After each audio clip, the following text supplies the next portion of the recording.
to the office. Okay, so this is a slide I put together in about, 20 minutes. It's about who I am. You're probably wondering, who is this guy? Well, why does he, talk about Spring? What does he know about Spring? What does he do for Spring?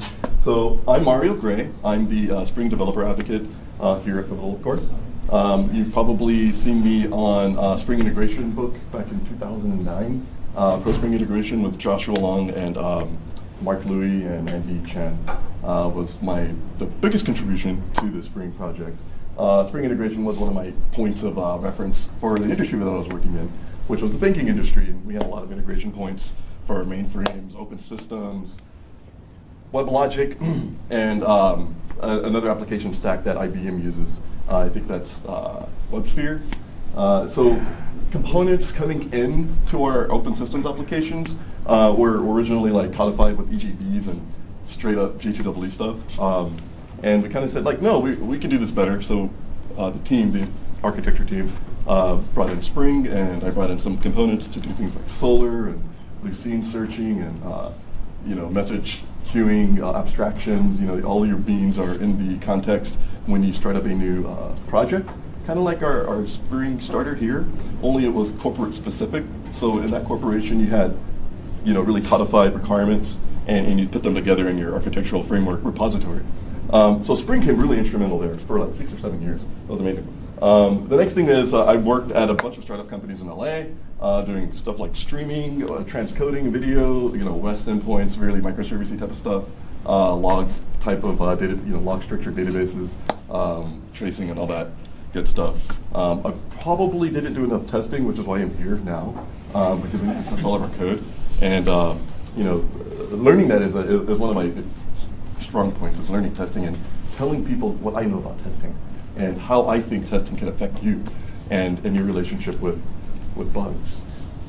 So again, Ring Zero Nerd is my Stack Overflow. If you are familiar with the CPU nomenclature of Ring Zero, it means the lowest protection mode of a CPU. I kind of started doing computers with low-level assembly and C, writing games, things that you had to really think about which instruction cycle is going to get used the most here, and how do you predict the CPU, things like that. So I really love things like really low-level architecture and very high-level architecture. So I could go up to Spanner or Firebase type of architectures where you have streaming data, and they are generally consistent, as in always consistent. Maybe even eventually if you're in a different time zone. Firebase is supposedly it's totally strong consistency now because of Spanner. Those vector clocks. Anyway, enough about me. Let's move on to something more, Have you seen this before? Have you guys seen start.spring.io? Okay. Awesome. It's one of the best applications in the stack. I implore everybody to use it, possibly copy it, port it over to Node.js if you can.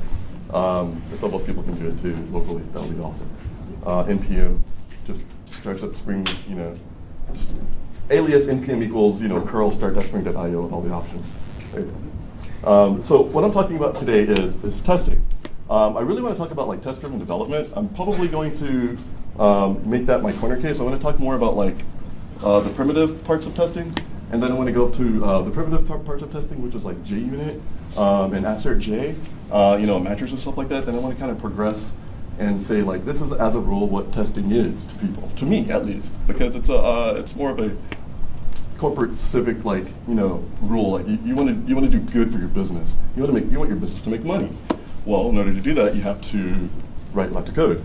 And instead of writing lots of code and then rewriting it again because maybe a new feature changed up the stack, you would have tests.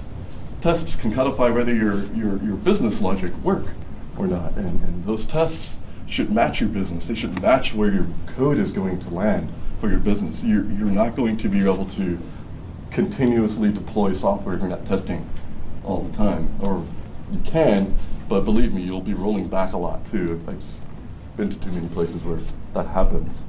And Pivotal knows best about how to test and how to XP and how to engage the developer and the business operatives and bring up best practices. So this is one of my tiny little nuggets of truth that I have to deliver, which is let's test. And with that, I'm going to introduce my problem domain. I want to start testing an application that can serve reservations. It's a really simple, contrived, problem domain. However, it's going to allow me to get the point across. So with that, we have a reservation. Where do you guys normally start with, client or server? Do you start client development or server? Or do you just do it in parallel and say server. Yeah. Okay. So you start with the server. Yeah. Okay.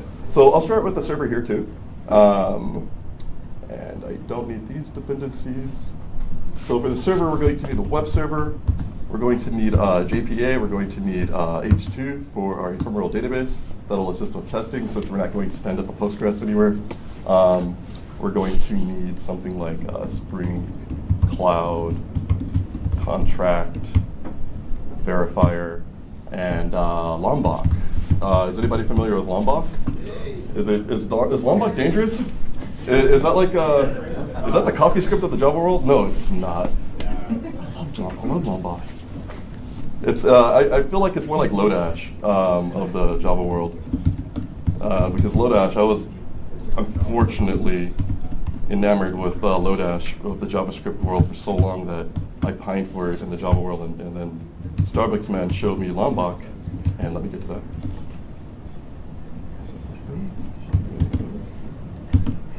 Okay. Let's start IntelliJ. Does everybody use IntelliJ, or what's your favorite editor? Emacs, VI? VI?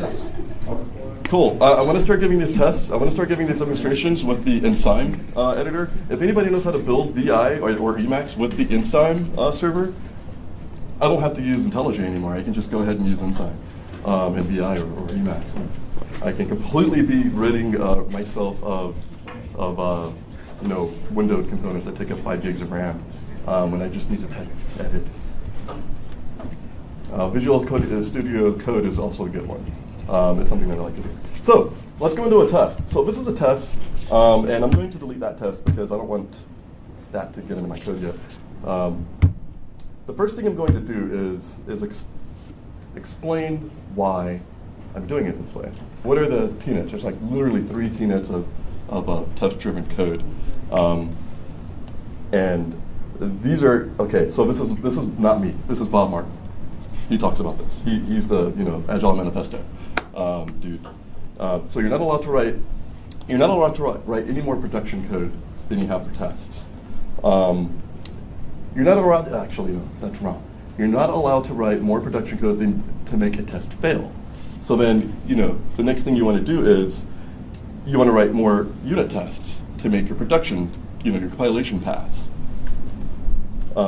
Actually, you're not allowed to write any production code unless it's making unit tests pass, and then you're not writing more test code than to make you're not allowed to write any more of a unit test than is sufficient to fail your production build. Okay, let's skip that. I wrote that in a heartbeat. So they're supposed to stack up, and so basically the third one is don't write more production code than you have to pass a failing unit test.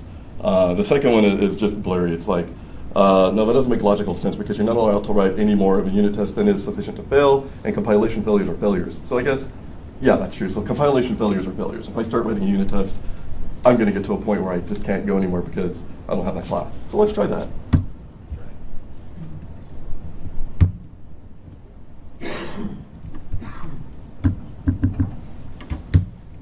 And remember, this is not a drinking game.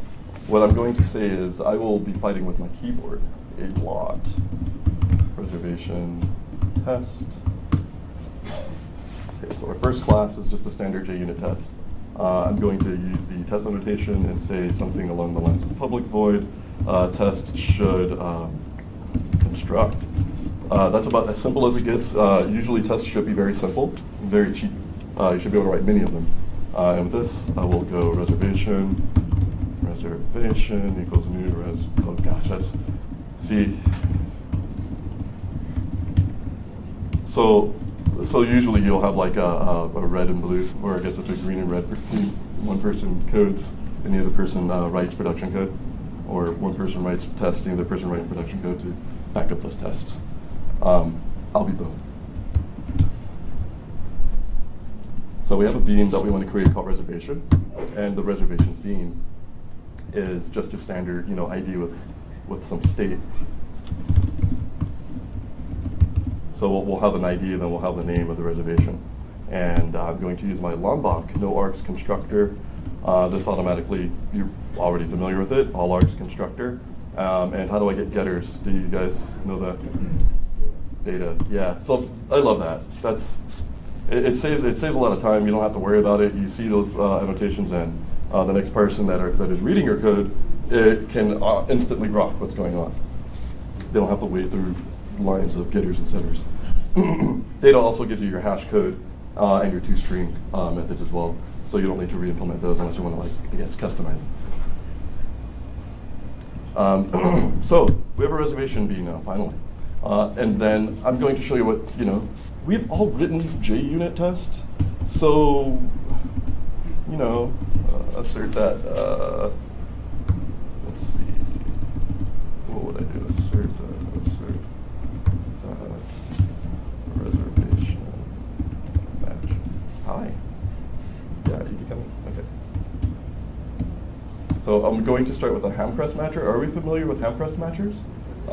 Those are really cool. Hamcrest matching allows us to do stuff like this. Really complex test formulas, really complex matching formulas that you don't have to rewrite all the time. They can be very complicated and business driven, but you can also save them as beans, and you can push them, submit them other places. And this one, I'm just creating a complex matcher, hamcrest matcher. Not null value, right? And I'm going to say I want to ask it dot. Well, actually, it's just that. So let's just do that for now. So it's not null. That's a really simple hamcrest matcher. It's a search JUnit provides the hamcrest methods automatically out of the box. They're built into the JUnit framework. The hamcrest stuff probably comes in with the POM file for JUnit. Spring Boot Starter Test brings in JUnit, assert J, and a Makito and a few other test components that we're going to use today. I'm sorry, am I giving you guys a lot of attention? I should. Okay, so there's no comma. And so assert J. Can I get a vote of hands? Which one is preferred, the BDD, behavior-driven tests, or matchers? Because some people like matchers more. Like I said, I can take a matcher and bring it somewhere. Other people like the BDD stuff because it just reads better, and it's also more formulaic. You're able to is greater than 0. How about is not null? Because we're not saving this yet. So it is not null. And then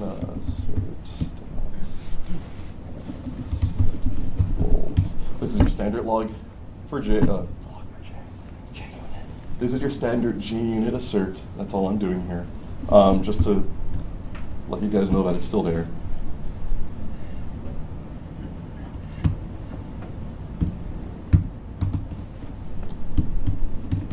Oh, in fact, you know what I did wrong? Because of that.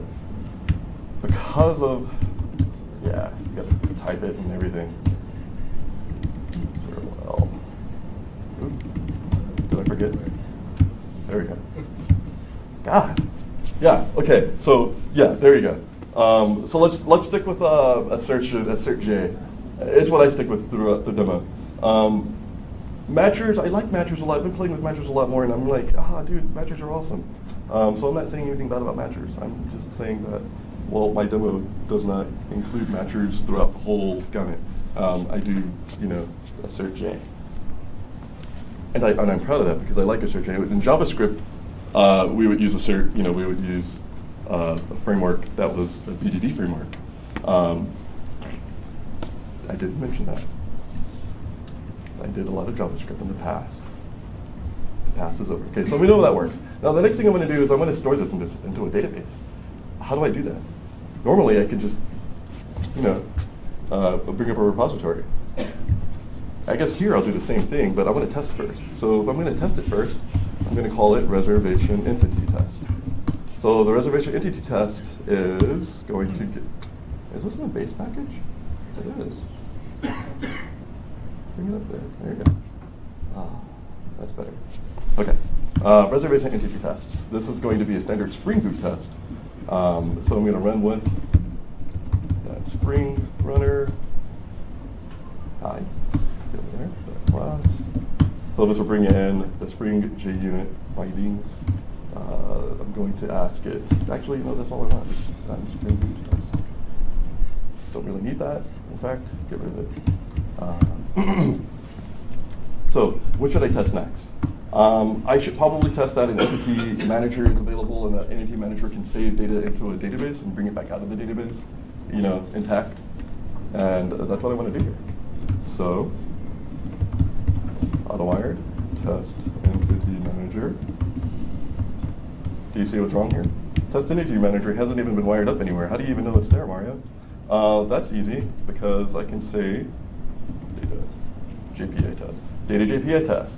This is what's called a Spring test slice, and these test slices actually they cut out like all of the Spring application. They basically exclude everything, and then they take the component model for say persistence, and they only add that. They only add like transactions, caching, in your standard persistence context. So that's what we're going to do here. We're going to just bring in only a persistence layer, and we're going to test it. So this is completely decoupled from any other parts of the application. This is going to test that persistence works and that things like our repositories get data out. So public test should persist, flush, find. Okay, so what we normally do here is reservation. We'll create a new reservation object. How about that? And we'll call it reservation.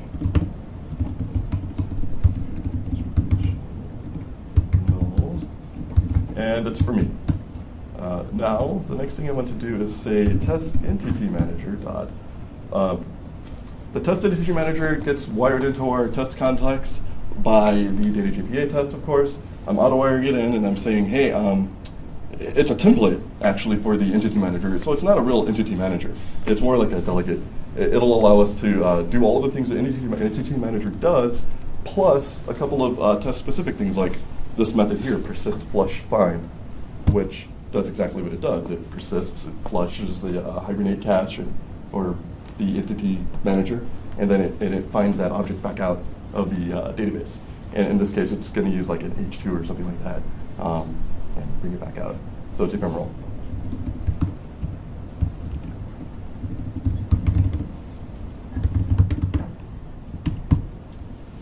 Okay, so let's see if this works now. Less assertions.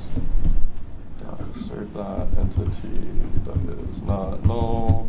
Okay, assertions.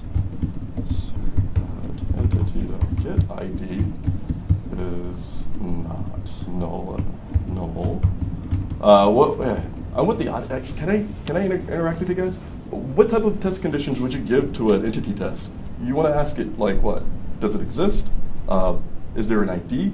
And what state can you communicate with it, right? Yes. So the ID change? Yes. Wait, I'm sorry, the ID? Yeah, because that would mean for the next thing, the ID stays the same, right? Yes.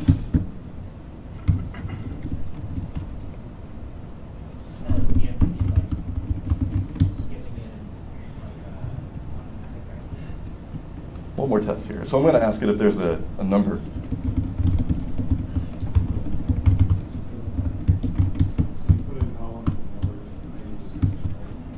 Yeah. Yes. Who said that? Yeah. That's my puck. That's where I drop in the data, and let the GPA manager handle the rest. It should come out like fully, configured, hydrated, or whatever we like to call it today. All right. So let's run this guy here. I know what you're thinking. you're probably thinking like, no, this isn't going to work, Mario. You didn't do the right things, but this is the way it goes. I'm going to write this entity. Oh, hi. Can I? Oh, it's like literally the. Oh, gosh.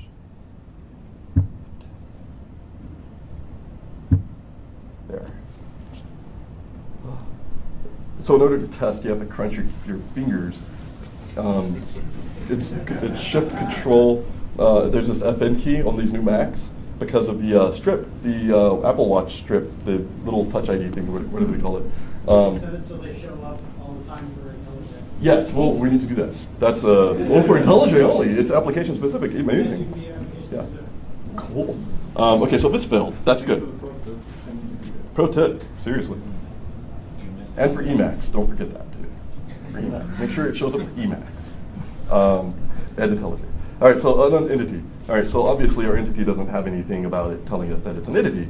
So let's do that. Let's fix that broken code.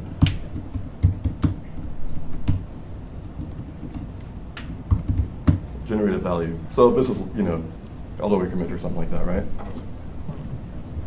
And then we should be able to test this again.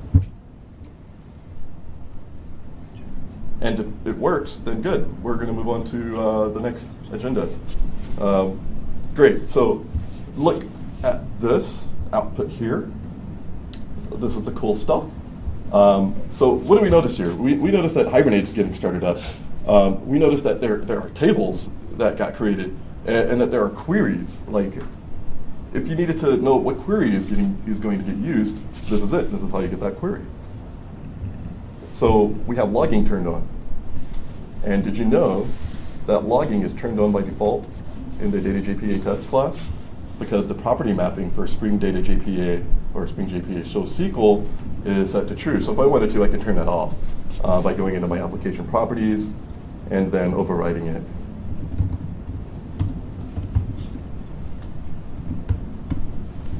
So if I did that, then the same thing will happen, only I won't get my nice output. I won't see my Hibernate doing its thing, and I like to see Hibernate doing its thing sometimes. My DBA, if you ever had a DBA at your company, your DBAs do not like to watch Hibernate work because it scares the crap out of them. And it should. It should. It's the machine, and it's generating code for them. And they should be doing that. So now that we have an entity test, the next thing in our service is we want to get data out of the entity and into the customer's hands. So in order to get data into customers' hands, does anybody have an idea of what I want to expose? Yes! Okay, thank you. REST controller. So Spring REST control, Spring MVC has a REST controller support built in, and I'm going to write a test for that. So we're going to call it reservation. God, that's so small. REST test. Okay, and reservation REST test. It's going to need to be able to mock MVC. So let's start with the test first. How about that? Okay. So public void reservation. Actually, test should find all reservations. This is a business assumption. In the beginning, I would have had ordinarily a business, like a meeting chart saying like, hey, we came out of the business meeting and this is what they want. And I would turn those requirements into a whole lot of tests. And then somebody else will probably do the same thing, but turn those into production. In this case, I don't have that chart because I didn't have that meeting. And this is a demonstration, guys, come on. We're being nice. So test should find all reservations is going to call, let's see, I need a wire mock. Where do I need a wire mock? A mock, MVC, auto, wire, mock, MVC.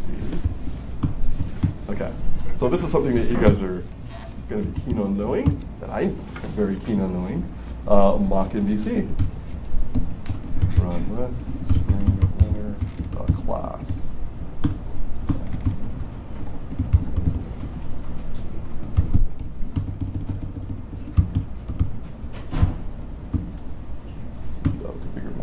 So the auto-configure mock MVC annotation is going to give us the ability to essentially stand up a mock MVC layer. This again is like a test slice.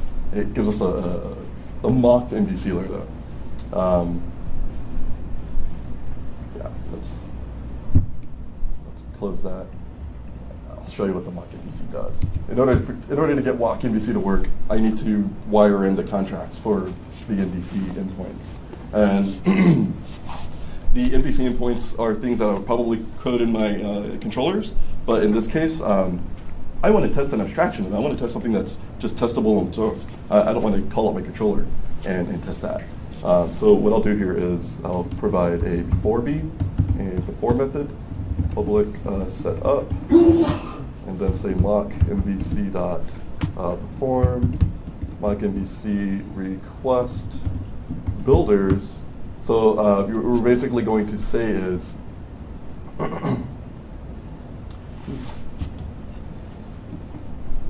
dot request get. There we go. Okay, so we're saying get for reservations. So like, I'm at a cross here, you guys. I'm pretty sure if I'm going to return reservations, and I will. So I'll return. Let's see, mock MVC result. Builder response. Where are my response builders? Is it result or response? Which one is the result? Is the result server side client, or is the result from the client's perspective? There's usually a perspective here. Result content status is okay.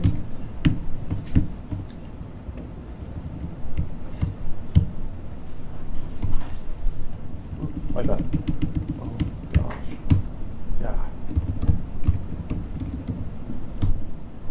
Response builders. Where is my builder?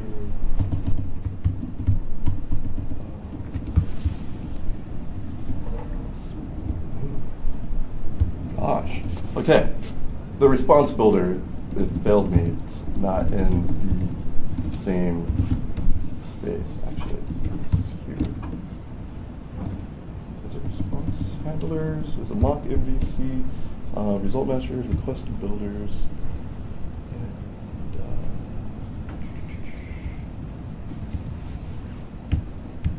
it only happens once.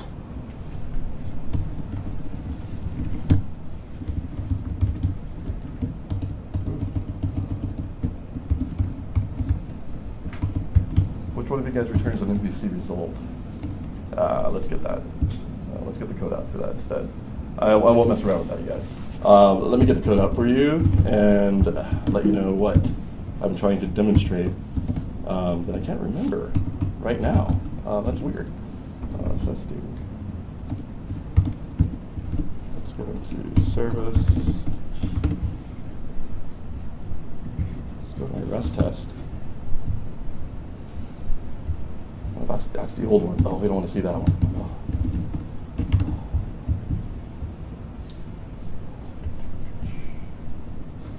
Did you not? You didn't test that last time. That's why. Last time we didn't test with the MVC matchers. Okay, well, I don't need to do that anymore. That was going too far ahead, you guys. Let's do this. Let's take one step back. I tested the entity manager, but what I didn't test was the repository. I didn't even create a repository, so how was that going to happen in the first place? You guys stopped me from getting ahead of myself. I have to stop myself from getting ahead of myself.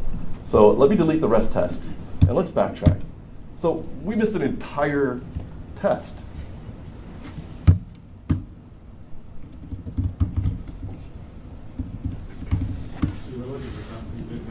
Yeah, I was, and that's the premise of the test, is that I'm always looking for something that I don't have, and I go and create it, and the next step is clear. And when you go ahead, it's like there's no next step. Oh God, stop program. So what we're going to do is we're going to test our repository. And our repository is essentially going to take in the entity manager bean that we had before, but I'm going to let it get handled by my. The repository will find a test context on the Spring context when I run my tests. Thus, my tests will be made more fluid. Test should return all reservations. So let's do our normal run with runner.class.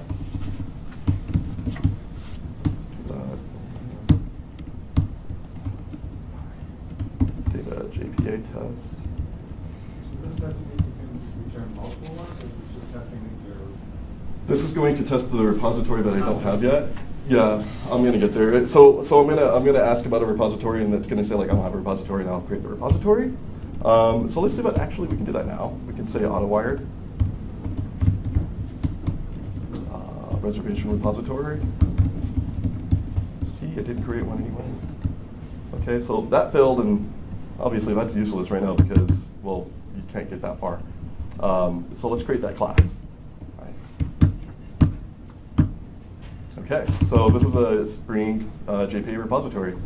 Interface extends data JPA repository. First annotation, the first generic type I use here is for a reservation because I'm saving reservations, and then my ID type should be a long.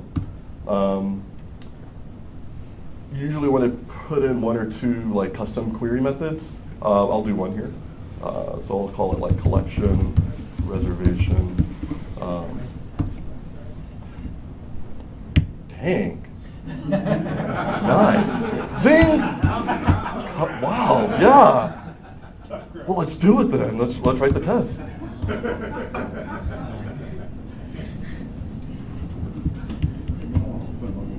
Don't run a finical bot. No.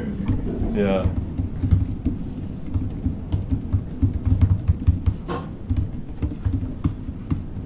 I'm glad you caught that. Thank you. That's what I like. I really love that. Public void test should find all. Okay. So test. Test.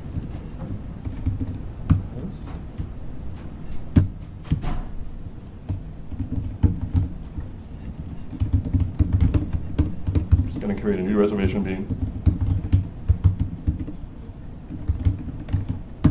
Then I'm going to say reservation repository save by reservation bean.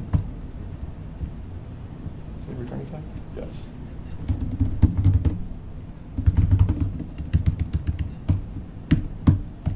Okay. Now I want to find it. I'm going to go back. So let's do that. So we'll just do find all. So we'll say like collection. Collection of a reservation.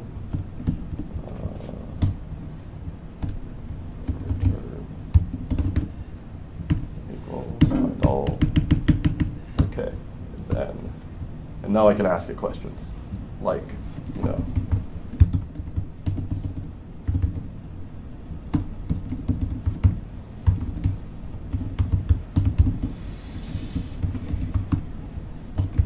Remember, these are cheap tests, you guys. I'm not sure how much I've read that over the past few days is tests should be cheapest. Very important that you have many of them, and you become more, what do you call that? They say you become more conservative with the changes you make to your production code as a result. And that is good corporate behavior. If you're in a business, it's good behavior.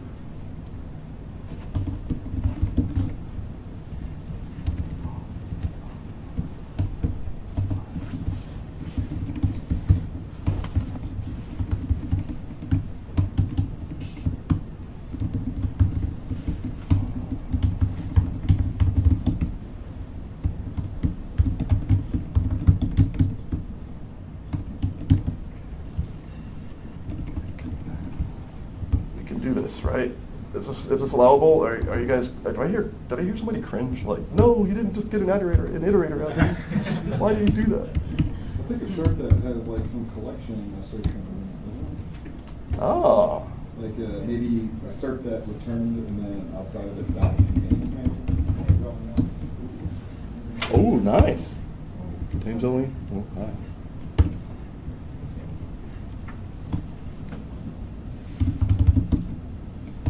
Well, it should be it might be different though. Not sure though. Let's try that. Okay.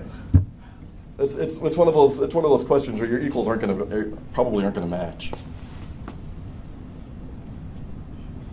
But it did. Very nice. Who did that? Whose suggestion was it to say it contains only once?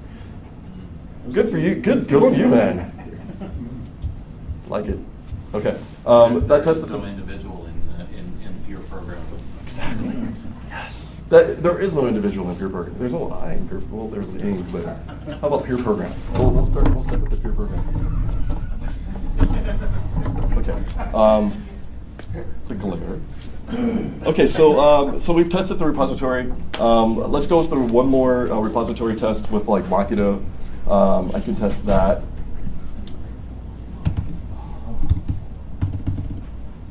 So are you guys familiar with Makito? I believe everybody here is familiar with test. So there's Makito, and it provides really cool support for mocking out things like your reservation beans or mocking out your service stubs, your services.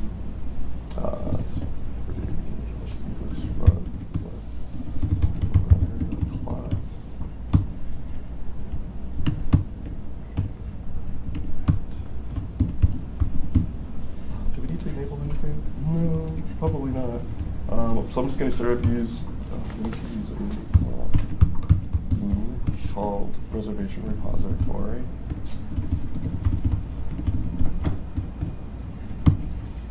What does this do? It's like it's the same thing as saying like Makito mock reservation bean, but it puts it on the Supreme contacts, so it's available for use. You still have to set it up though, because it's all nulls right now. So I'm going to give it data. Go ahead and set up.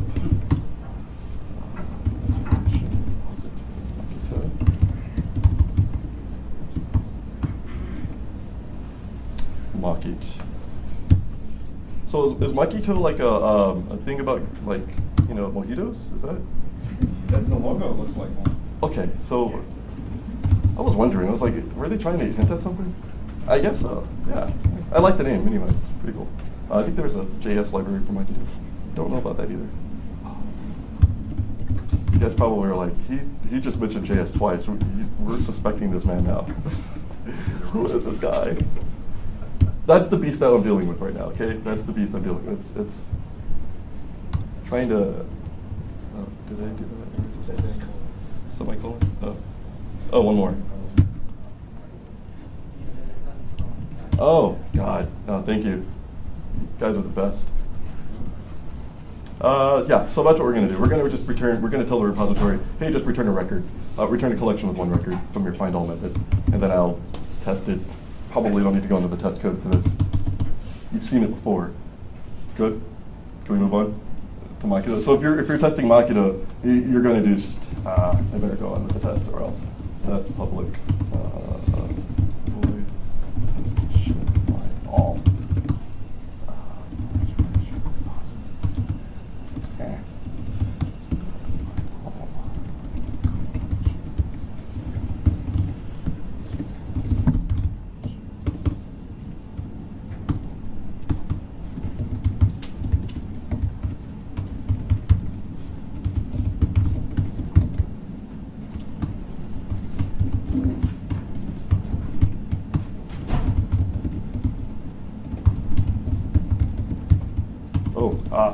Reservations. We're going to use this new one. Contains only once. I love that. Can I paste that in here? Is that going to hurt anybody? You guys like no? Like don't do that, Mario. Like you already proved that it works. Like the first time. Like if you do that now, you might break the whole thing. The whole world might just go down. Or taxes won't get done this year. That's not a bad thing. If taxes went down. IRS hasn't been hacked yet, so. I don't have any money either. It's just Taxman keeps taking it. I need a new accountant.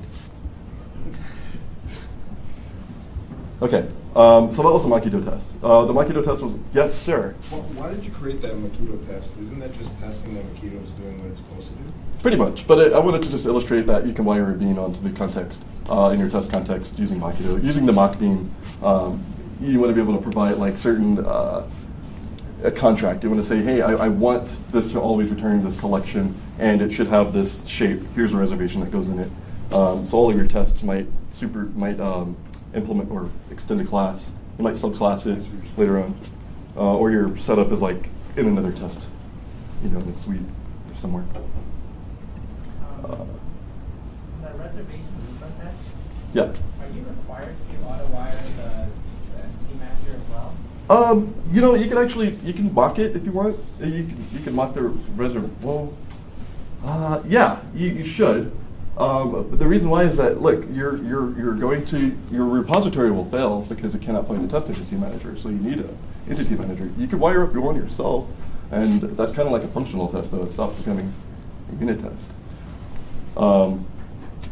You can do that, though. Test entity manager helps us do that without the need to create a new context on our own, a new configuration to start up Hibernate and to scan your objects. It does it all for you because it brings up the caching, it brings up transactions, it brings up the JPA persistence, and that's what all of those things are going to get exercised when I make calls. Seems like it would make sense to use the test entity manager to do a find all instead of your reservation repository. No, actually, I use the repository because I want to outline that the repository is still using the test goes is that the repository is doing all the work. The test entity manager is just something that I have wired up with my tests. Okay. See, if I got rid of test entity manager, I'm not sure if I showed this earlier, but if I got rid of test entity manager, what would happen?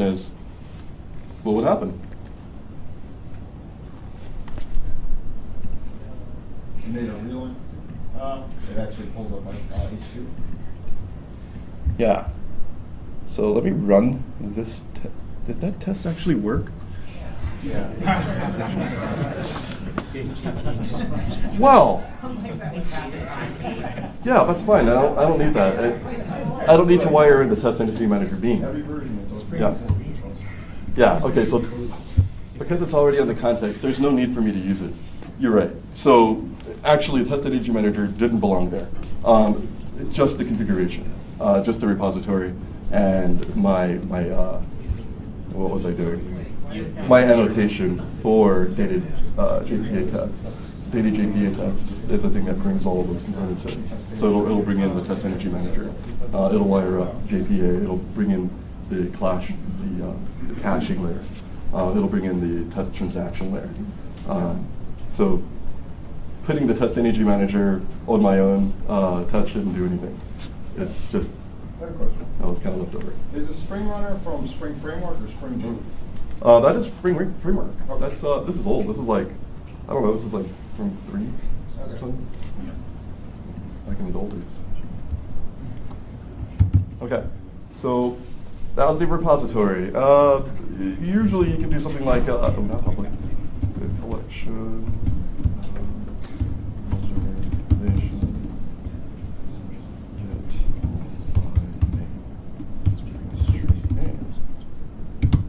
Okay, that's it. So if I ever tested that at some point, then that's what that would look like. Doesn't need to. It's not a requirement, but it's something that I like to touch on. Is if you're going to do repositories, have a if you're going to be testing repositories, and the find all method has already been tested for us because Spring tests them, so we already know that these work. But it's the custom query methods that we don't know that work. So what I normally would do is I would go into my repository and add a custom query. And then I'll test that in my test cases. Now that you know that, let's move on. Let's go to the web. Okay. So this is a server. I did set up an entity. I set up the JPA for it, so I know I can do all that. And we talked about, hey, we need to get this to customers. So the next thing I'm going to do is Java class.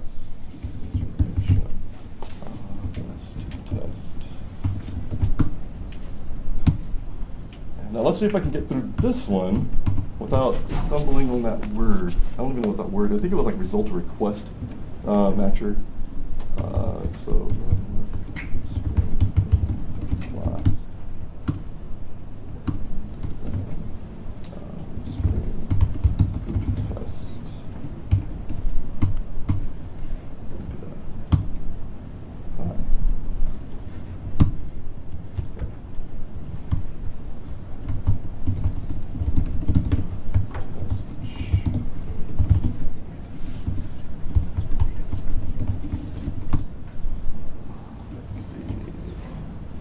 So do I have what I need here? Probably not. Do I have the service? Do I have the controller? I don't have any of that stuff yet. What do I need to wire up first? is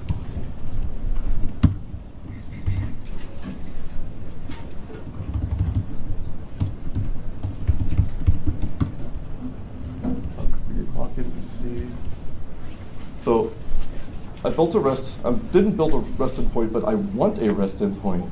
And the behavior of my REST endpoint should be like, just follow the repository, kind of like Spring Data GPA REST repositories. Only thing is I'm creating them separately, and I'll test them separately. So my controller will probably just do one thing. It will do one thing. It will just return all. There's no other reason for me to test it beyond, hey, does the web stack work? Required.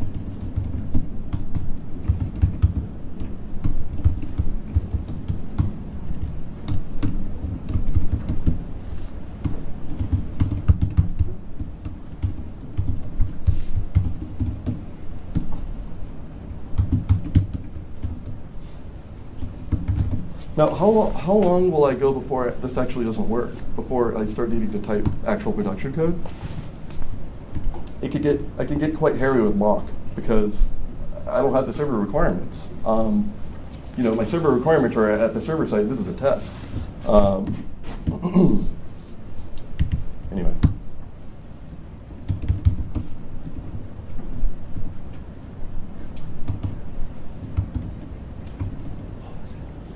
Response builder?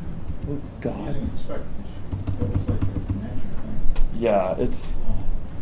It's result match. Oh, is it result matcher? Okay, mock MVC result matcher. There we go. Okay, clap everybody, because that was a cognitive dissonance moment where I was like, wait a minute, I've seen this before. How? So I'm using the mock MVC result matchers to ask, hey, this is an okay endpoint, and expect mock MVC results matchers request type, content type, content type, HTTP, or is it media type? Yeah. So we'll use the Spring's media type dot application JSON, and then so there's one more thing that you'll probably wonder, hey, it looks like you're testing a REST endpoint, but how are you going to get that JSON out, man? And I found a really cool program from JWay. I used it back in my Scala days for Gatling, and I found that mock MVC supports JSON path, and that's pretty cool because I like JSON path.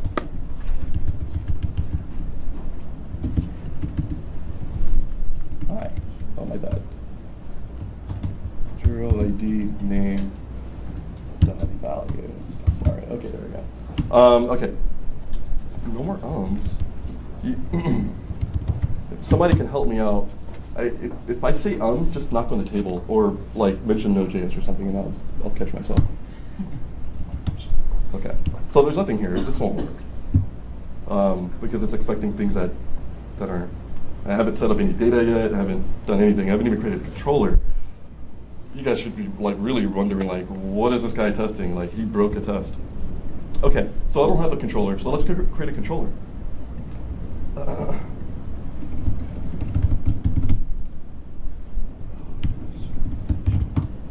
So we'll call this reservation REST controller. We'll use the Spring REST controller annotation.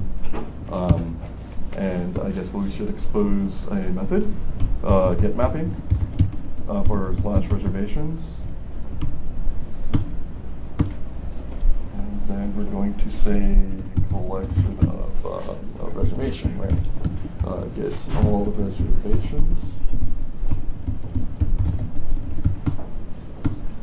Sweet. Now, what else am I missing?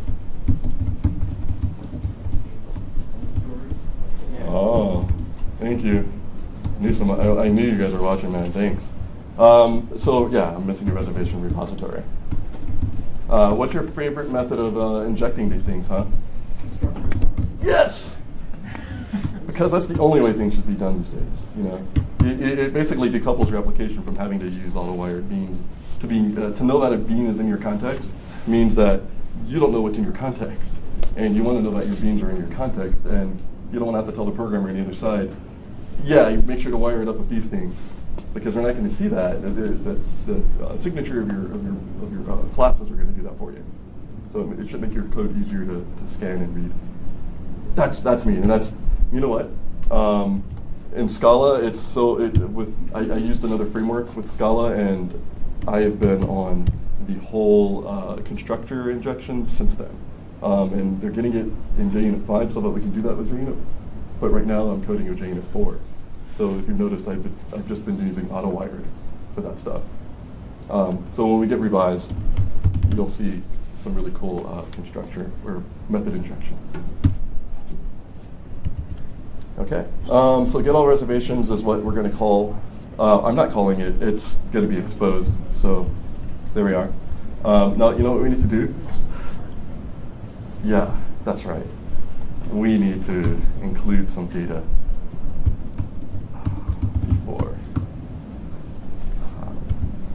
So what happens when I run this test, actually? Let's find out what the result is. It's still a mock MVC. It's still going to say, hey, you don't have any data, man. I need data. Okay. Yeah, no. Okay, there's nothing in here. Why?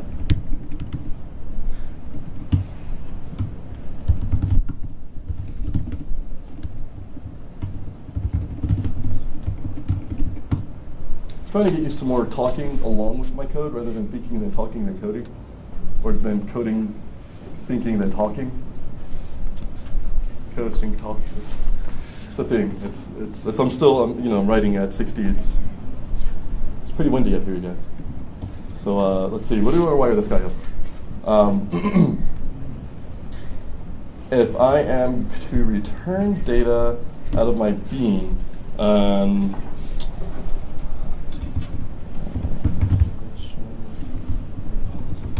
needs to be mocked out high.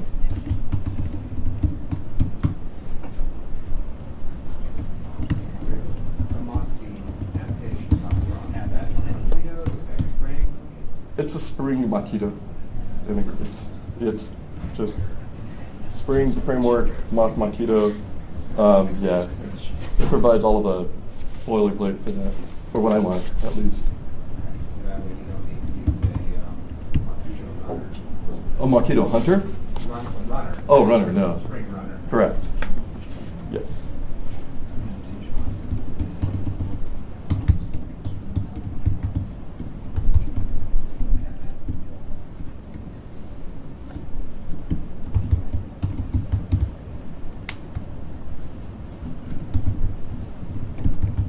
I usually put this stuff in a base class. For the demonstration, I'm trying to code as much as possible.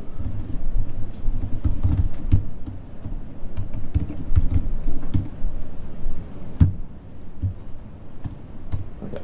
Hi. Get there.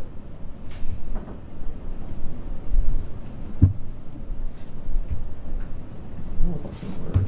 Did I miss something else? Did he miss anything else? Okay, good.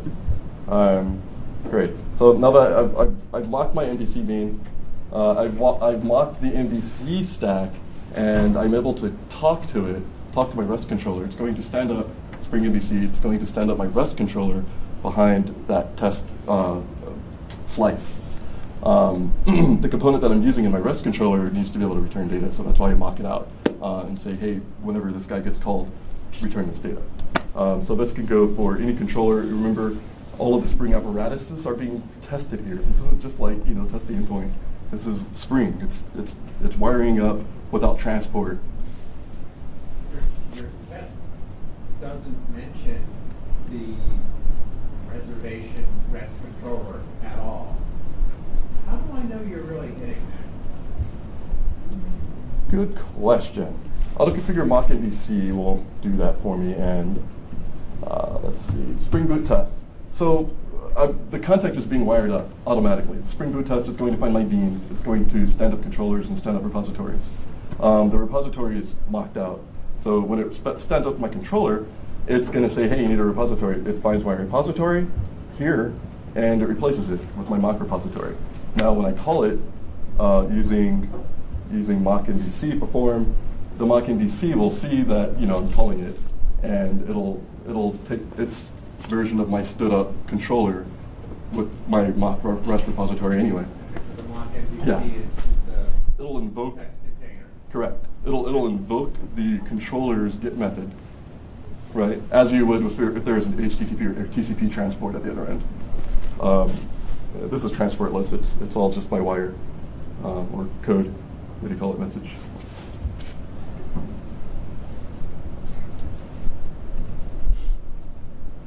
So that's it for the server side. The server side works. We have the server running. Let's go in the console and let's just execute the server.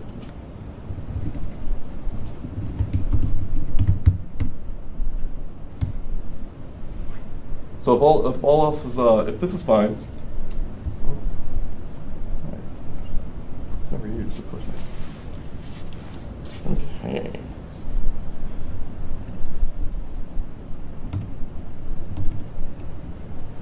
There's no data in here. In fact, let's not use the web browser. Let's go to a terminal and say create a new tab and say curl localhost 8080/reservations. Should be empty. Okay, it's empty. Good. And if I wanted to, I could do something. I would ordinarily add data before the before it starts up. We don't need to right now because I'm going to go to the client. We know we have the service stood up with tests.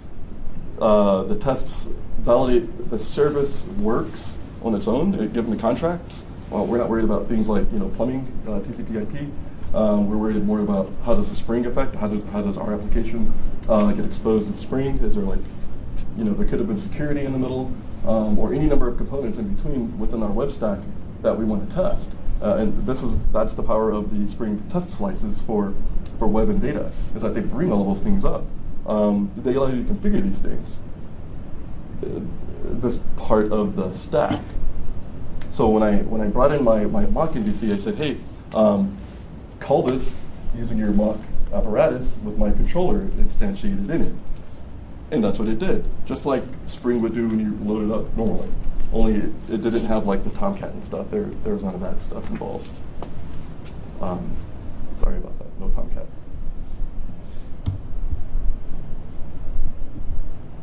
Okay, so we discovered that works, and let's do something else. Let's go to the client side.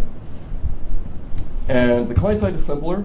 I think it's simpler, but it probably isn't, because it's like, you usually have Android clients programming things on the other side, and they have to figure out, like, what does the server want? I have no idea. Let's go ask them.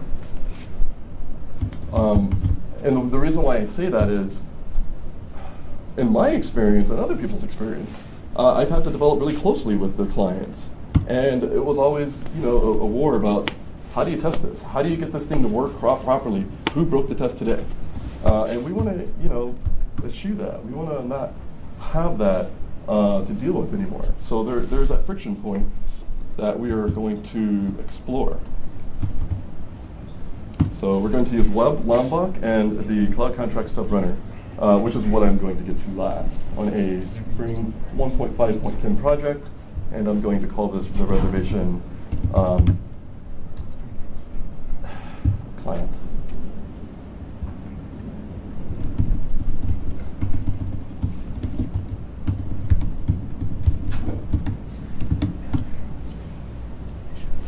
By the way, can everybody see my screen correctly? Or, well? You sure? Anybody have any problems reading my screen? I just realized I'm in dark mode, and it's usually hard to see in dark mode on the laptops, on these projectors here.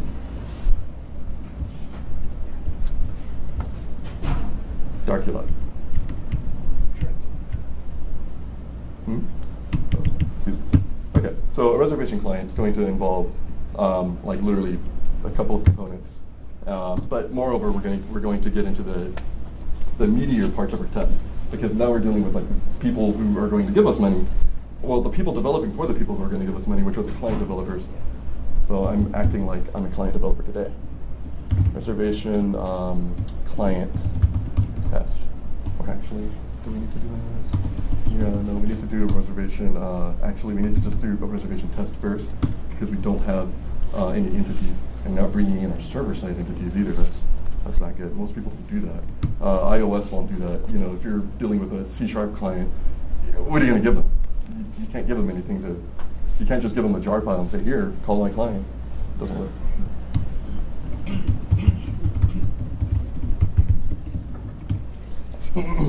That's actually a bit more of a rant for the case for a Spring Cloud contract than it is with like test propositions in the first place.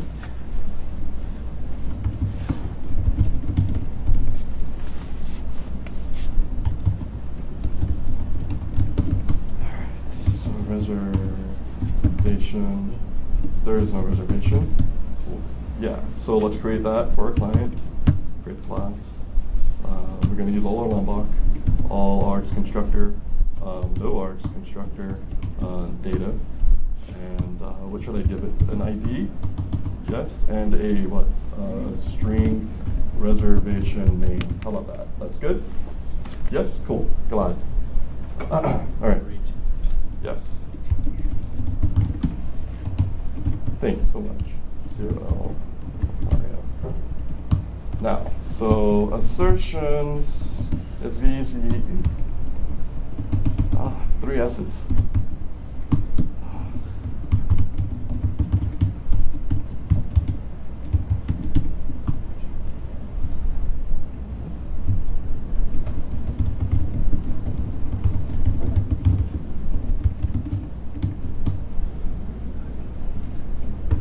Oh yeah. Let's call reservation.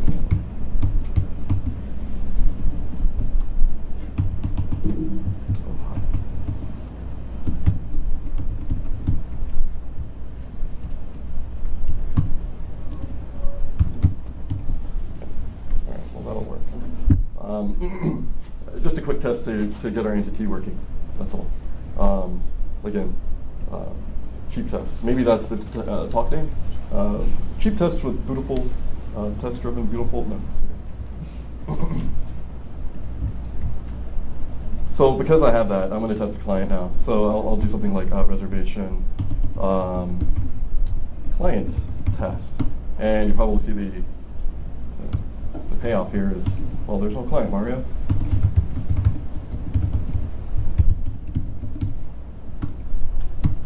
What do I do?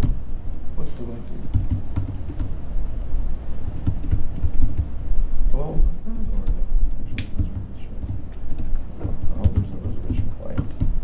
Yeah, so I don't have a reservation client yet. So I'll build one. There we are. This is a component that I want resolvable on my Spring context. So it's a component, and it will contain a method and a resource.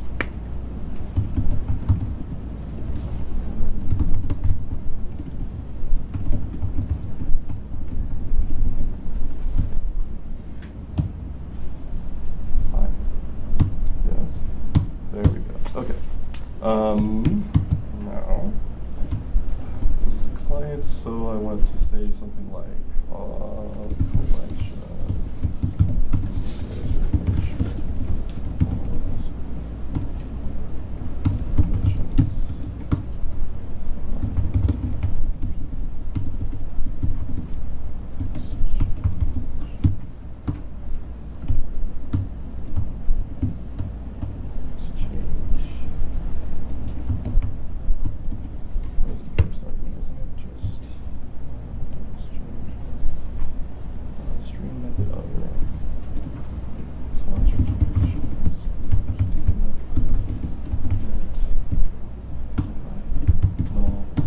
This part here is parameterized type reference. You've probably seen these if you've ever had to like return collections of things that are not like generic. that aren't generic enough to say that it's just a collection. Rather, I have a type tag at the end of my collection that I want like saved. I want to reference to something that says, at the end of this method, you're going to return a really complicated generic. You're going to return a complex object of collection and my reservation object. Parameterized typed reference will allow us, will let the REST template do that, not me. There we are.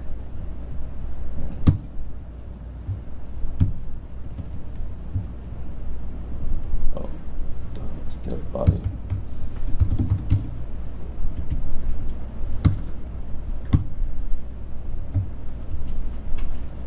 I think it's a collection in your type reference to it.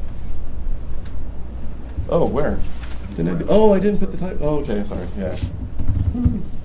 Thank you. You guys are some super cool coder, pair of coders today. Okay, so this is my client. Let's see what I have here. I've got the REST template that's not wired in. I have a single method that I will call, and here is my REST template. This is a bean REST template. So I like to probe here. Who likes REST template versus REST template builder? No? Nobody likes REST template builder? Okay. I use REST template builder if I have a lot of configuration to add to it. If you feel like, you know, if you're doing like instrumentation, REST template builder lets you give the whole entire context of a builder and then change things about that REST template that comes out. We're not doing that here. Okay, so that's that. All right. So let's go back to our test. Let's test.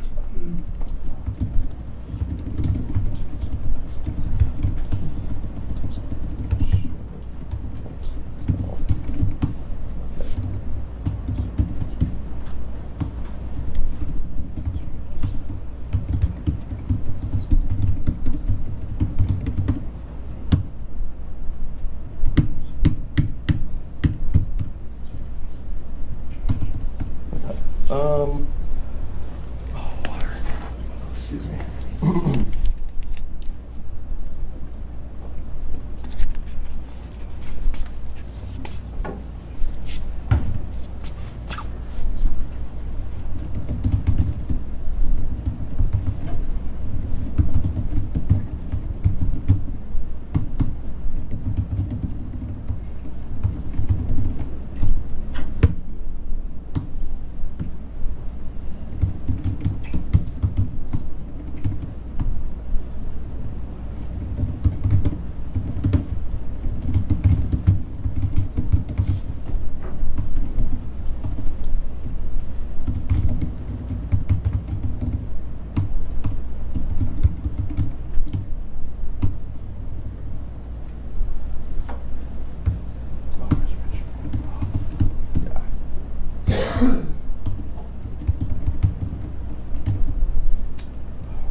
Great.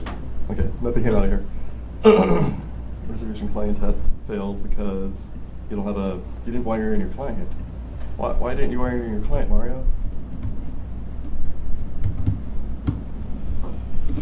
Okay, this is more of a functional test. This is actually going to call a service, and we don't want to call it. We don't want to have to like stand up a service. Did I run Spring Boot here? So I have a server running, and I have a client running. Yeah, it gets hairy there. Let's just say that it didn't 404, and it didn't. Server Stub Maker. Close that guy.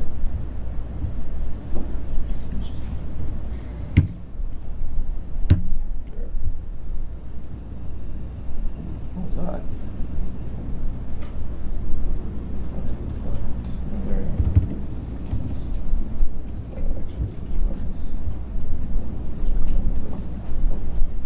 And it was null, right? So actually did call it, and then there was a null nullifying being. There was no auto wiring in here. Did I not make this a component? Client application is there. Reservation client is auto wired.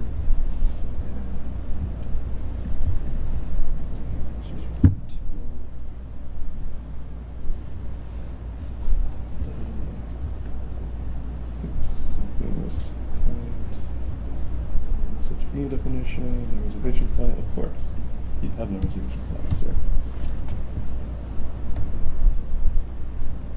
This is my server. That was my server. Let's see. You have to have the Spring Boot test downstairs? Maybe. I'm caught in, actually I have a, oh, that's the wrong one. I have a test kit that I had open, and making sure I'm not like going between that. Yeah. Do I want to use Spring Boot test for this? Do we use runner? Do I want to use the, not yet.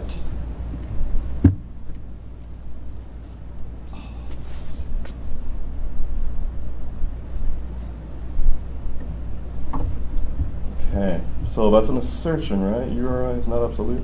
Where's your URI? Hold the reservation and tell your repository where to get the data. Yeah. Reservations. It's not absolute. Does it need to be absolute? Yeah. There's a builder for that, right? It will. Okay, let's try that again. That's funky. I forgot about the localhost :88 thing. And yeah. Well, one more thing. This is good because this is how it should work. So that HTTP://. You guys, really?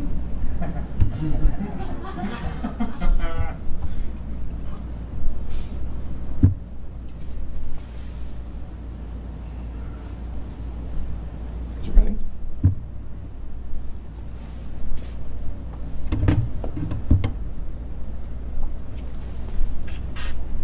Okay. Now, we should have, yeah, there we go. All right, so we have that error. And that's because I didn't wire any data into the controller before I did anything. So I'll ask it if it's not null for now, because I will revisit the server again.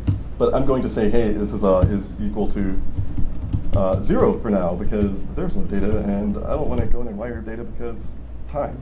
You have to have the server running in order to test the client. That's right. Okay.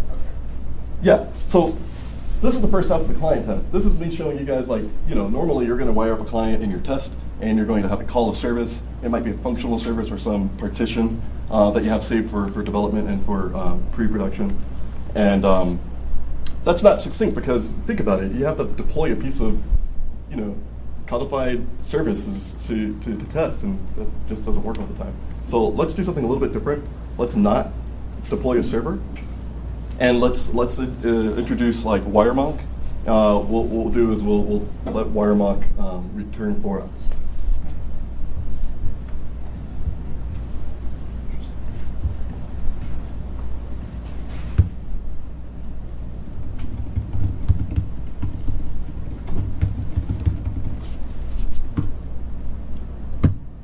Hi. Is that a new class or? No?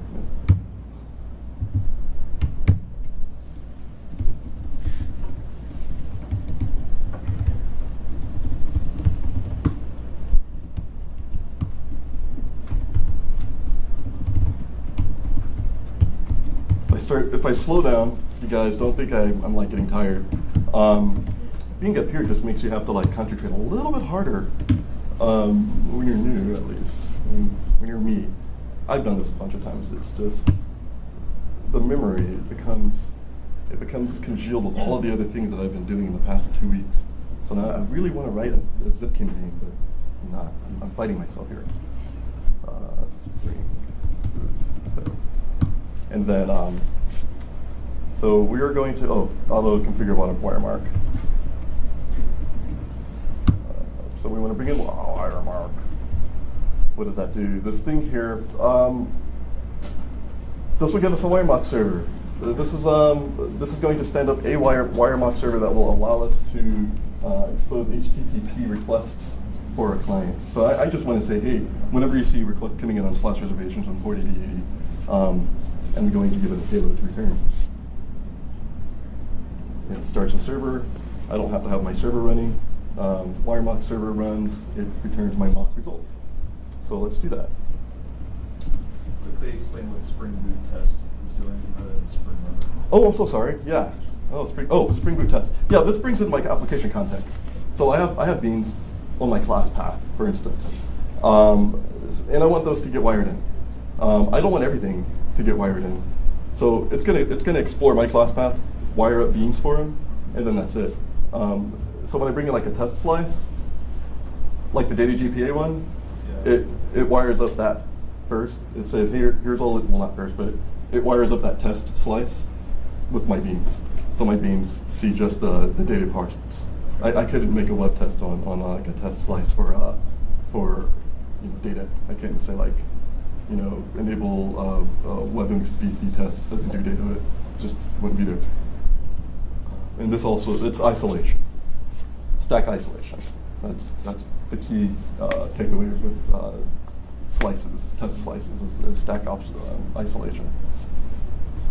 How is that different from a Spring Runner? Spring Runner is our is a JUnit like what, shim, or it's an alias. It's this guy. Do you remember using Spring JUnit for class runner back in the day?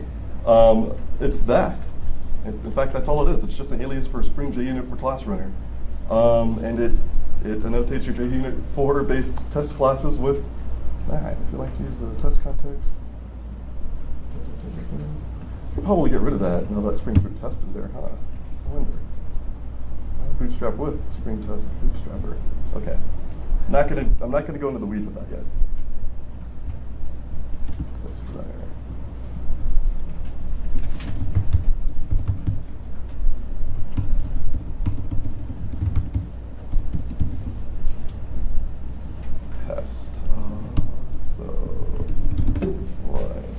Actually, I don't have anything to test yet. How should I do this? Should I set up data? Yes. Let's just run with this. Public void setup.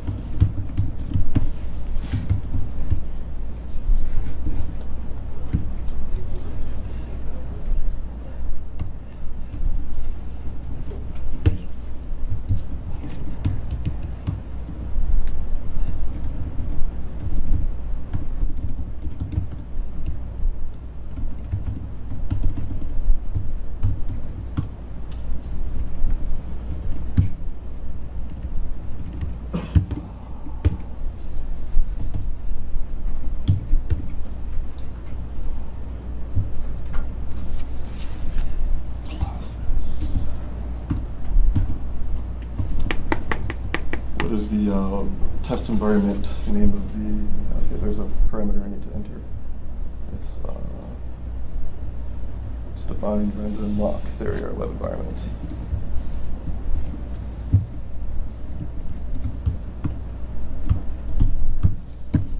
Okay, there we go. So we need to implement that. For WireMock to work, I want it to override the default. What is the default for web environment? It might be random port. In this case, I just want it to be mock. So this brings up the mock servlet environment that my WireMock can talk to. Is there nothing on here for WireMock? I'm looking for your WireMock. But it's there. What do you do?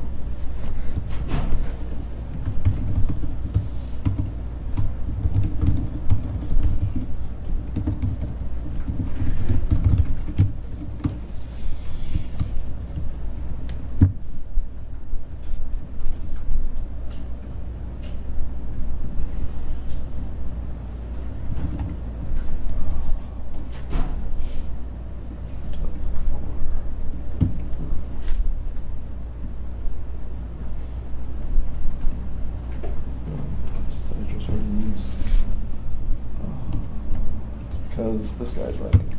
Okay, so don't forget to kill the server.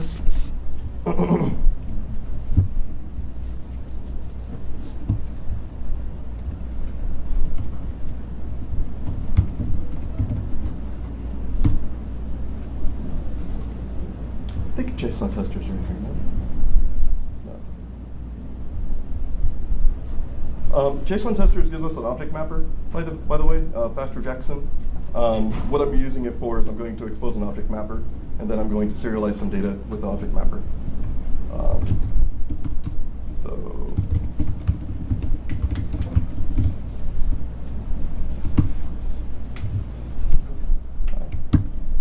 there we go. Okay. Okay, good. So before I do that, what is the name of the reservation that I have? It's collection.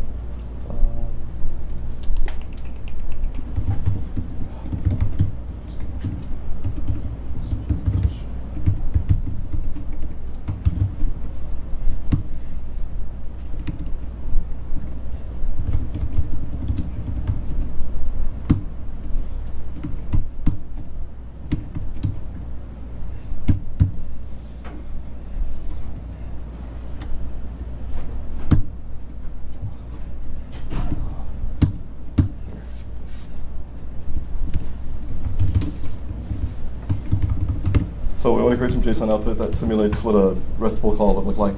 And then I'm going to wire that into the mocked endpoint.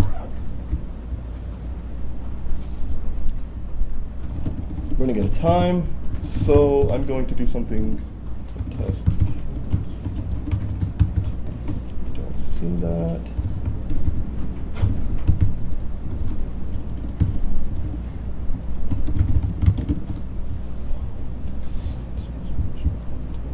Oh, no, come on. You deleted them all, didn't you? Oh, yeah.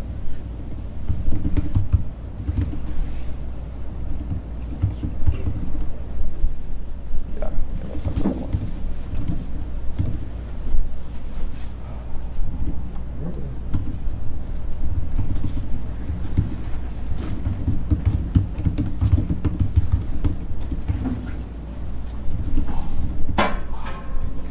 Get it.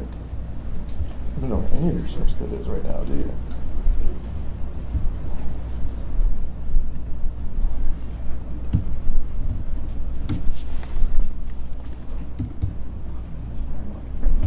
Okay, so this is like that request.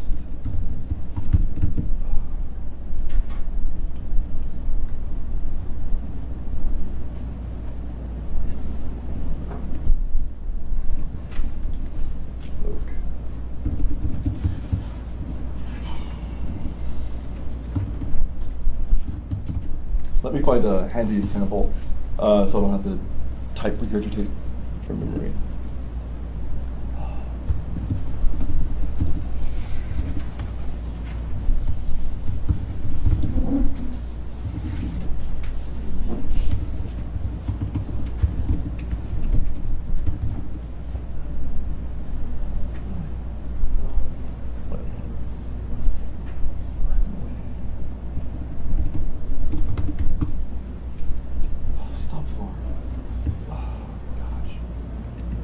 Yeah, so this is my version of Stack Overflow.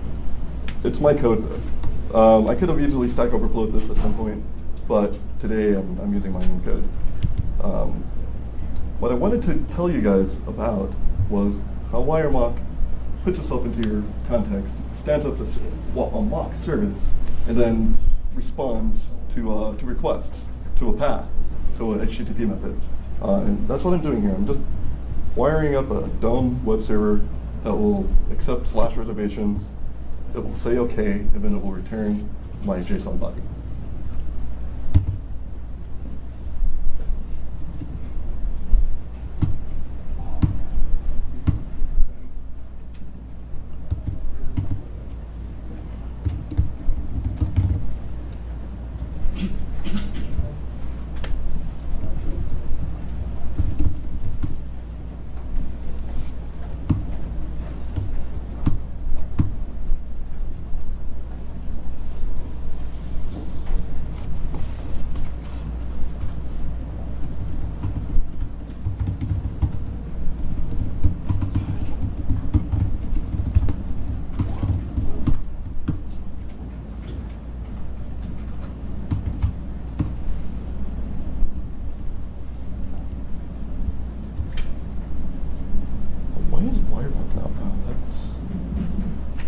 because you're doing it the wrong way, Mario.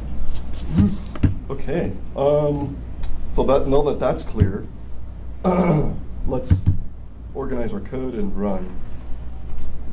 So this is going to stand up Wiremock again. I'm going to call it, and that's it. That. The annotation already pulls in Wiremock. No, I actually didn't. I didn't use it the way I was supposed to use it. It's gonna I want to stand up the Wiremock infrastructure or test, but I don't need the actual bean. I don't need a Wiremock bean. Okay, so this is wrong, you guys. Let's see. Null ID 0. Do you understand where my test was going here?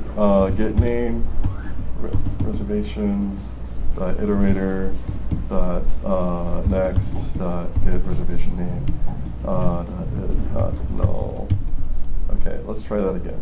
So that gave me an error, and the reason why is I was asking for an ID field instead of the name field.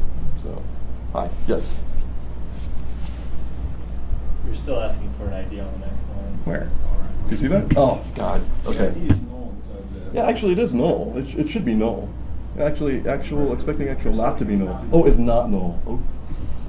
Good. You guys are the best coders in the world here, and I expect nothing less of a little, little shoulder patting.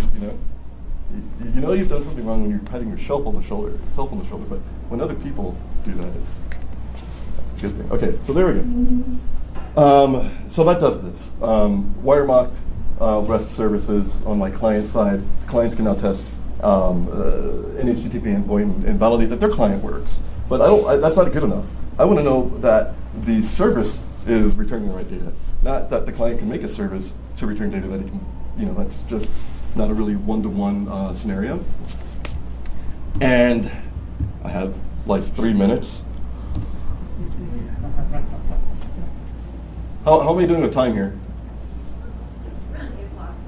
It's around 8 o'clock. Okay. I mean, it's sometime around 8. Okay, I'm on my last round. Home stretch, you guys. We can do this. Spring Cloud contract. Now, you saw what happened here.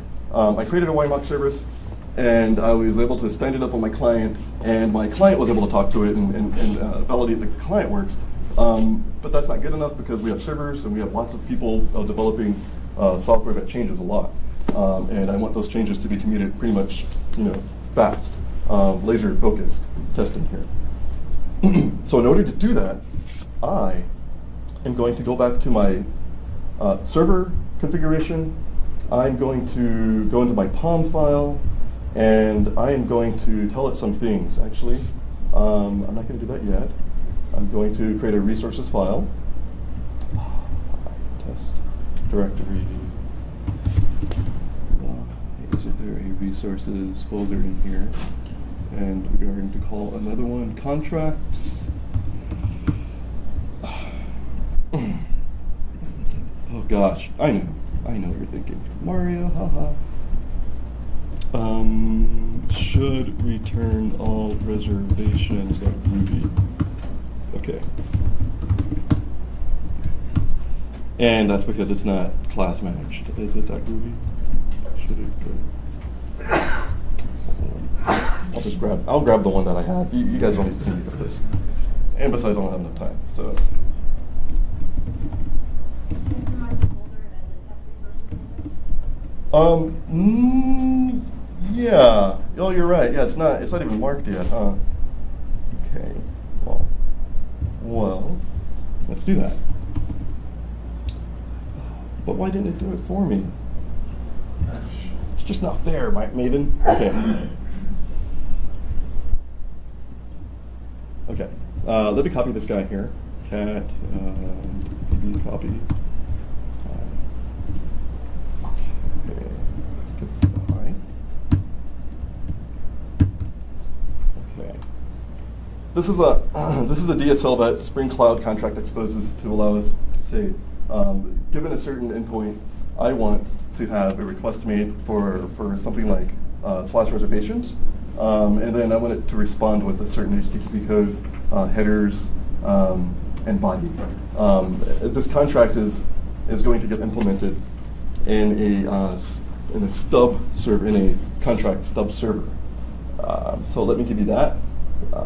This is actually a client to service contract again, right? So what I'm going to do is write a test case against this. What was the main dependency for that again? Can you flash back the main dependency? Yeah. Yeah, so Spring Cloud Contract Verifier. So you want this guy here? Spring Cloud Starter Contract Verifier. There's the server side component, and then there's the other, the stub runner. There's things that you want to run against the verifier. And there's an artifact that gets pulled. So we'll show you that. I'm going to, as of the essence. So testing should be able to be done fast, right? What are the tenets of testing like? Do it fast, make lots of cheap tests, and be conservative. Be conservative about your tests. Tests, Java, there you are. So I need something called a base class, and the base class sets up my test. Give me a second.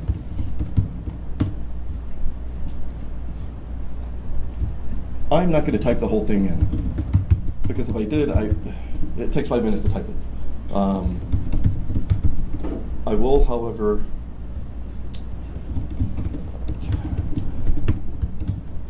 there.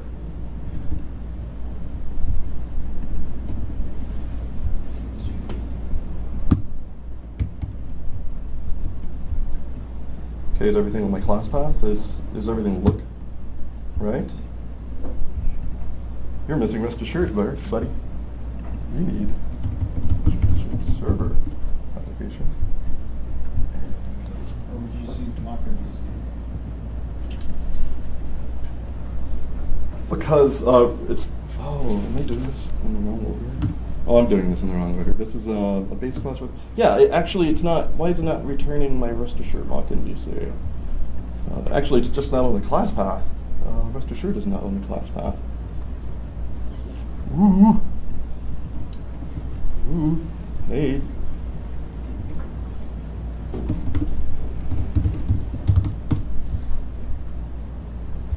Am I missing somebody here? Starter Web, Data GPA. I have, oh gosh, I'm probably missing a version.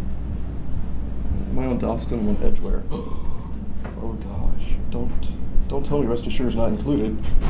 No, that's interesting. Yeah, you guys, give me a second. I will demonstrate this in a better way. Open on the next one. Let's open up one that works right now that has all of the class path dependencies. Rest assured wasn't in my class path anymore. The rest assured standalone server is going to bring up our mock scenario. And we want the stub runner to do that. We want stub runner to verifier, to bring up a mock test with that contract. So that contract that I showed you earlier is going to get injected as a controller. That controller will respond how I wrote my contract.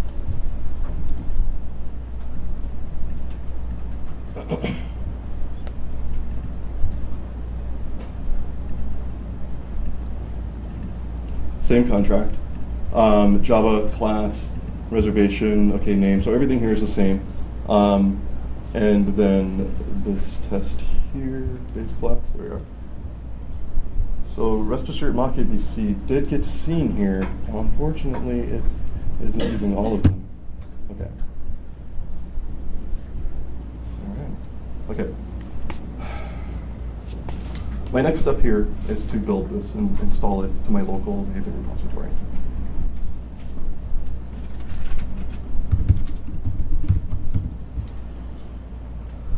Let's make sure that everything is the same.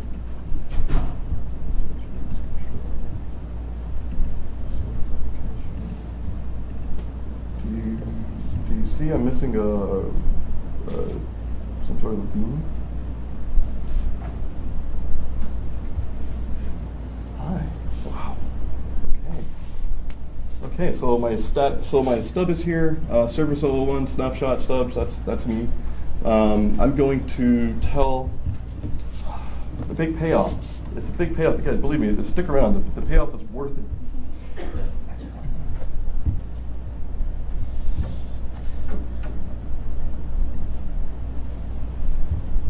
So I have a client, and I want to do stub tests. So I'm going to create a new test, and this is going to be this client side of the stub tests. So I'm going to use a stub runner.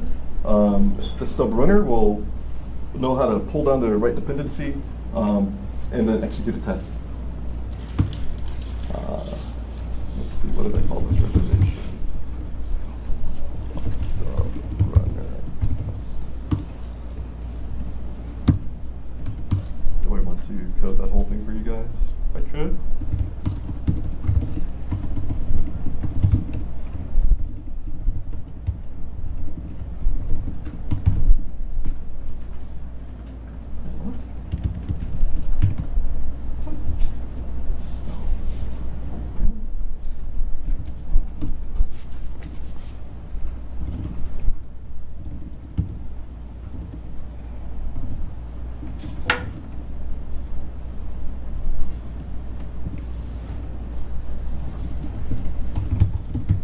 Can't find it in enough time. It's probably easier for me to just start typing it out now.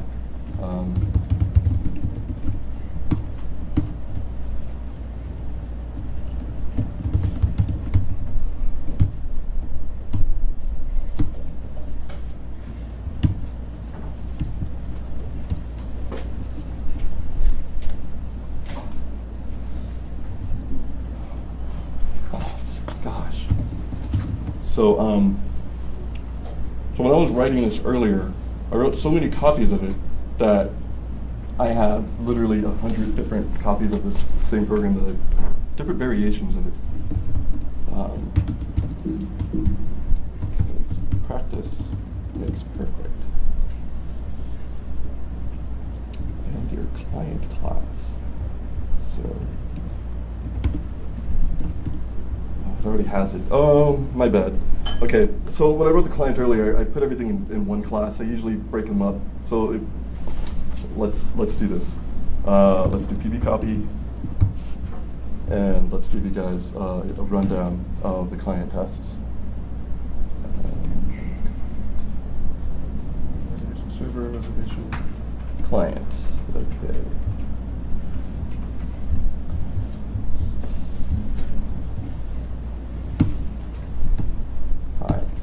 Come on, there we go. I don't need this anymore. So I won't be bringing up JSON testers, or I don't need Wiremark right now. So I can delete that. All right, so get all reservation client at what? You're telling me that there's no reservation client in here?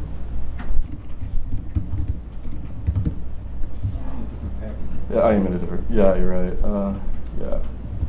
Get all reservations. Exactly. Woo. Woo.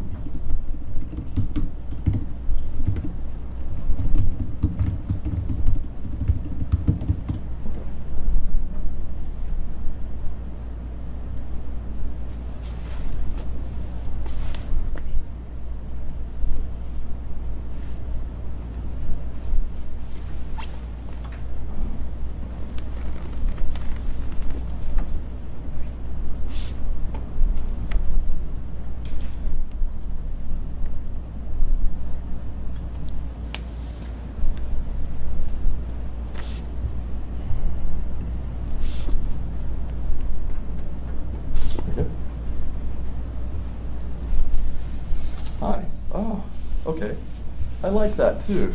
IntelliJ, that's amazing. I completely forgot about that. Fresh.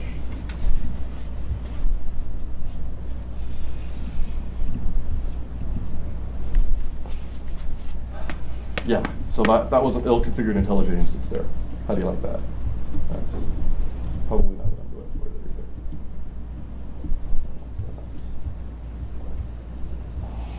Come on, dude. Just...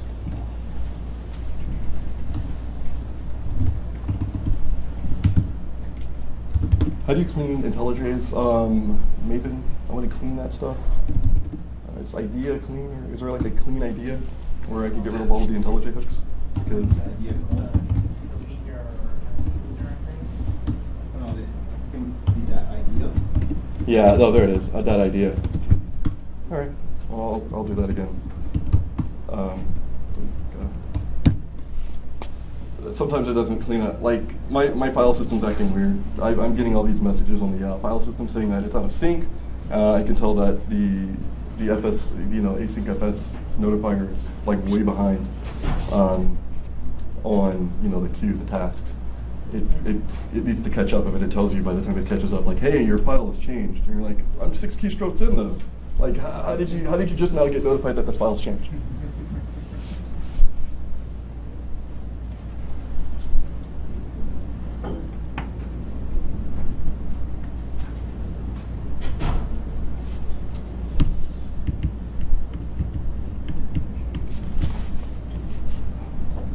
Okay. Now I can talk to my application again. Yeah. Client host. Stub runner. Okay. So the stub runner versus the contract verifier. I need to actually stand up the verifier now. So let's do that. Let's go into our bin directory, and we have stub runner. I'll show you how to start. Oh, actually, there is a program to start my stub runner now. Like I said before, the stub runner is going to bring up a contractualized web instance that will respond to the same endpoints that my service is going to eventually expose. And what it means is that the server operator needs to also develop these contracts in line with their services. That way there's a one-to-one guarantee. When you change the object, shape of your return response objects, then the stub runner will do the same thing. And these are responsible things. These are things that allow you to, this contract goes into your repository. You bring your contracts out of the repository and you run them with your stub runner. And the reason why is because somebody isn't using the right class. Yeah, give me a second. There we are. Oh gosh, yeah. So it's not called the fraud service anymore. That was a different one. This is called example service. It should default. It'll default to port 88. So bring up the stub runner, and then I will execute the stub with the client to show that the client can completely be detached from coding the service, from coding the server, like with Wiremark or by standing up the server itself. You should not do that, right? It's better to just have a contract do it for you. So this is the client. I will execute. Is that red for a reason? Did I put a typo in there? Or is it reservation client get? Oh, I see. Thank you. The file is incorrect. Oh, and the package is incorrect too. Oh my. What is this? Com example dot reservation client. That's the name of this package. Oh, good. Guys, I thought I was like, why is it that? Why is it red? It shouldn't be red. Is it the Fn ship controller 10? Okay. Hi, public class client. Oh God, reservation client tests. Hi. Test CD. No, what's wrong? The file name is test CD. Oh, well, thank you. You guys have better view than I do. Seriously? I can barely see this thing. Like, you guys are just like reading, like you're reading my code, like, hey, you got that wrong. Yeah, look, check that. And like, what? You can read that stuff? I'm blind here. I can read, it's size 9 fonts, and I'm 38, so my eyesight's going. Oh, yeah, okay, cool. Yes, that's it. So the stub runner Yes, auto-configure stub runner is the thing that I was attempting to show you guys before I got into that. I segued into like what I would call like shaving the yak. Trying to find the right word for it, but during the presentation, I totally blanked out. I was like, wait, am I doing Wirelock or stub runner now? I forget. So I had to bring that in. The gist of this last 10 minutes, 20 minutes, was what I'll reiterate one more time because it's really, really a cool point, and it's something that I wish I had in my career much earlier on. In fact, I think a lot of people want this because I can take a service definition. My server guy is this is like corporate responsibility. We make money. We are working by contracts.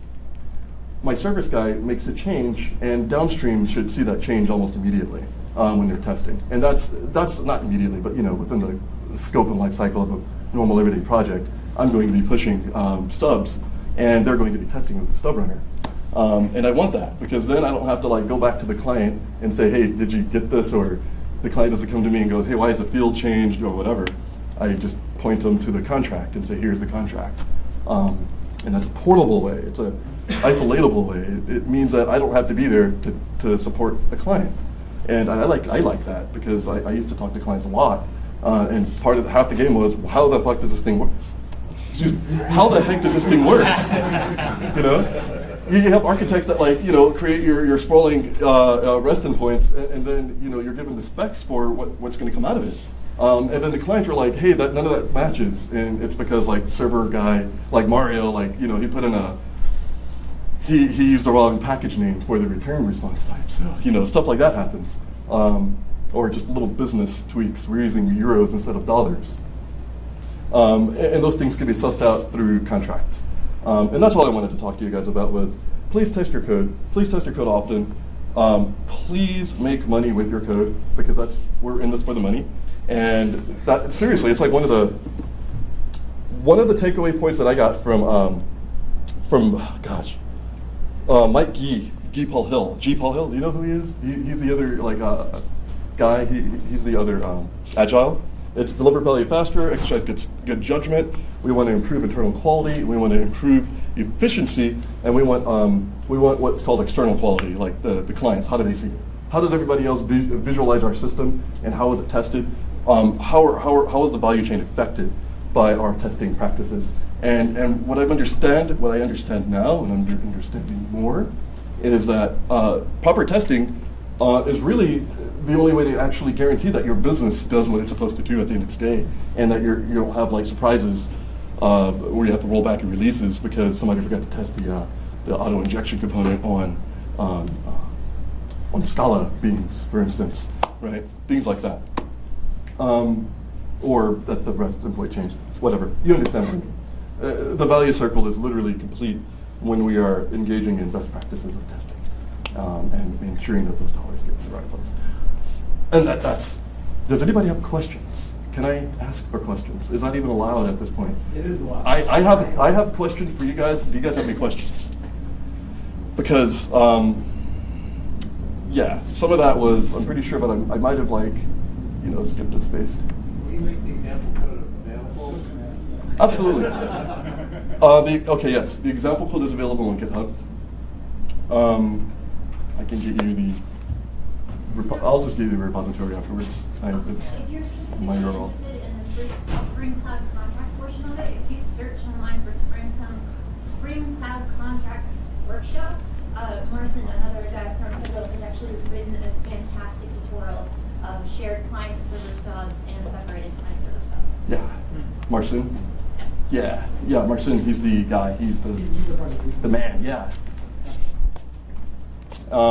Yeah. Mm-hmm. The contract you generated or put together, does that generate tests against the server also? Yes, it generates tests against the server that get run as well. So when I build it, it's running tests. So how does the process look like? You first generate contracts, you push it to the client developers, they write tests, or they test fail? They can write their tests to fail first. So the client contract verifier doesn't require Spring. The component that I showed you would just simplified its implementation, its usage. But altogether, you don't even need that. You could just run like I did, you could just run the stub runner against your artifact, and then it'll get found, it'll spin up your server, your contract, and your proverbial client developer would love you because you give them a server that doesn't require 8 gigs of RAM.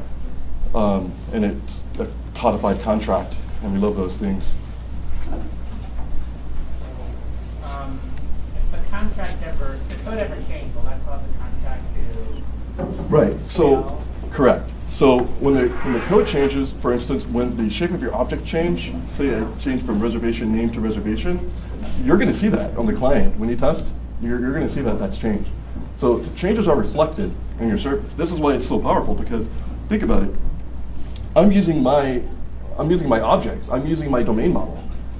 I am using all my business logic to expose a server that will tell you what I'm expecting to return to you. The shape of what I'm returning is by endpoint. And so, like you saw with the contract,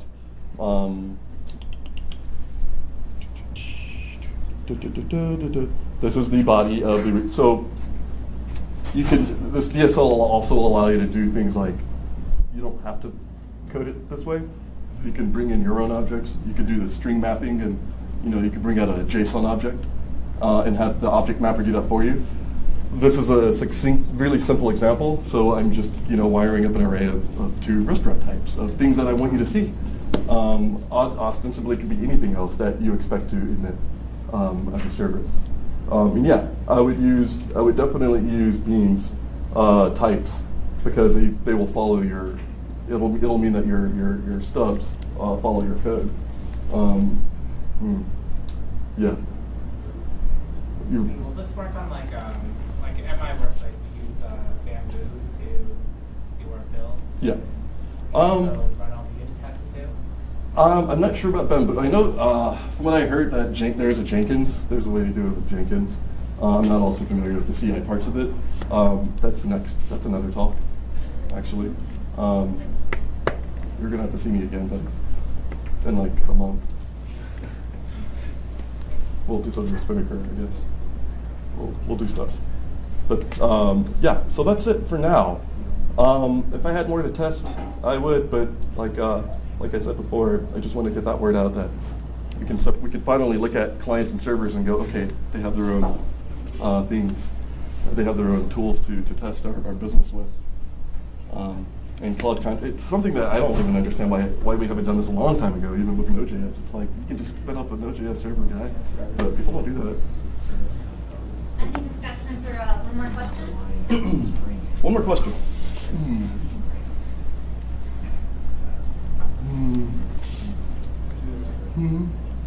Okay. All right, well, Mario will I have a question.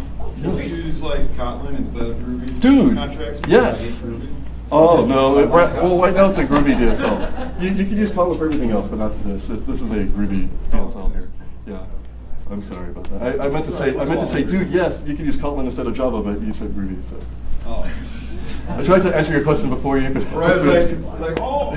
For the country, yeah. Oh. So It's close. Groovy. So close, so close. I'll ask, actually. And, yeah, Kotlin does seem like a good fit. Thank you so much for coming today. Thank you. Thank you.